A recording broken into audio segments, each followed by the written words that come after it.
saya lanjutkan kembali dua sisi, saya ingin ke Bung Reza. Bung Reza, Anda mendengarkan dari awal perbincangan kita mengenai mulai dari awal akar permasalahan kenapa soal SDM yang kualitasnya menurun. Kemudian kalau Bung Johnson bilang tidak hanya di level prajurit saja nih sampai ke perwiranya di atas. Dan yang lebih menarik adalah tadi ini persoalan personil, lagi megang senjata nggak bisa mengontrol diri. Dua gajah bertarung, pelanduk terjepit di tengah-tengah. Dan sebagai pelanduk, saya menolak kalau ini dikatakan sebagai peristiwa biasa.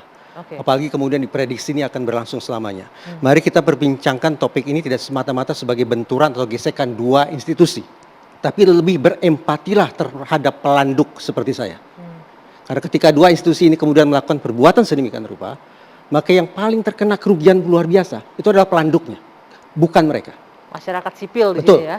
Nah, bahwa kemudian ada analisis ini mengatakan ini masalah rekrutmen, ini masalah seleksi dan seterusnya, itu masuk akal, sangat masuk akal.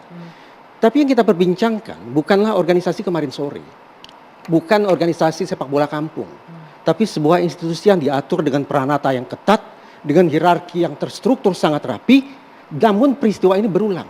Alhasil tidak cukup bagi kita untuk hanya bicara pada level individu atau level individu manusia per manusia. Institusinya juga harus terlibat di situ. Tadi Bang Johnson sudah mulai membuka wacana. Secara jujur beliau katakan ini kita naik levelnya ke level kelompok. Entah itu batalionnya kah, entah itu kompinya kah, entah itu satgasnya kah. Bahkan kalau perlu secara komprehensif 3 level analisis. Level individu, level kelompok, termasuk level organisasi atau level institusi.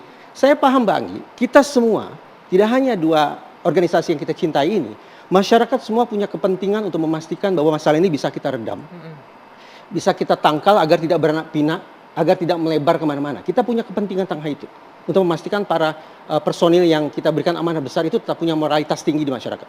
Tetapi kita juga harus jujur, harus berterus terang. Kalau peristiwa ini beruntun terjadi seperti ini, saya tidak yakin ini hanya ada pada persoalan level individu saja. Sampai di level mana kalau Anda melihatnya? Ini yang saya, tentu saja ini butuh kajian ya.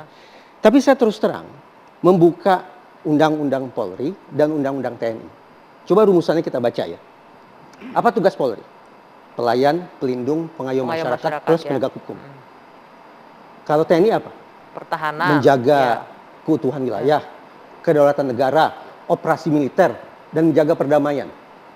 Mindsetnya pasti berbeda. Tapi barangkali cermatan saya tidak begitu tepat. Di lapangan kita saksikan bahwa dikotomi tugas semacam itu tidak lagi berlaku 100%. Dalam operasi pemberantasan teror misalnya, termasuk terhadap KKB. Siapa yang duluan muncul disebut sebagai ujung tombak untuk memberantas KKB alias kelompok teror itu? Polri. Polri yang duluan ya. Pada saat yang tidak terpaut jauh dalam aksi pembersihan baliho-baliho di sekitar Jakarta. Siapa yang melakukan? TNI. Artinya apa? Dikotomi sebagaimana yang tercantum dalam undang-undang tampaknya tidak lagi sungguh-sungguh bisa merefleksikan situasi di lapangan. Kita bisa melihat itu sebagai hal yang positif. Bahwa ternyata TNI dan Polri saling bahu-membahu untuk saling mengisi komplementer demi kebaikan bersama. Tapi pada saat yang sama, saya kekhawatiran, berarti tolong dijawab. Pelanduk ini tolong dijawab ya. Adakah kemungkinan bahwa kerancuan atau tumpang tindihnya kerja-kerja di lapangan itu justru memunculkan ekses-ekses seperti yang menjadi topik perbincangan kita pada malam ini. Titik dulu di sana. Boleh ditanggapi Kang, ini gara-gara tumpang tindih tadi saling bahu-membahu akhirnya muncullah ekses-ekses gesekan-gesekan gitu. Jadi dalam konteks ini kami juga sering berdiskusi tentang disebut kesenjangan dan kemudian perbedaan penghasilan ya. Tapi harus kita sadari, saya pernah membahas soal berapa sih take home pay seorang prajurit baik di TNI maupun Polri. Sekarang dengan aturan perundang-undangan yang sama, dengan menteri keuangan yang sama dan kebijakan yang sama, tidak ada perbedaan. Harusnya nggak ada kecemburuan di situ. Jadi tidak ada kecemburuan.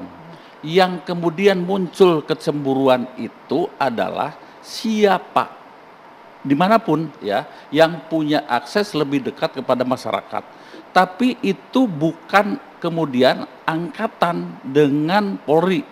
Di lingkungan misalnya saya lihat saja, Brimob tentu beda tugasnya dengan polisi lalu lintas. Sehingga kecemburuan itu bukan hanya dari misalnya Dari luar institusi. Angkatan Darat kepada polisi lalu lintas, tapi di internal internal itu Polri juga sendiri juga terjadi. ada. Oke. Di lingkungan misalnya TNI ada bagian logistik. Itu juga menjadi cita-cita banyak prajurit yang di pasukan tempur. Dan ini tentu ya kecemburuan-kecemburuan itu adalah sesuatu yang memang bisa muncul. Bisa muncul.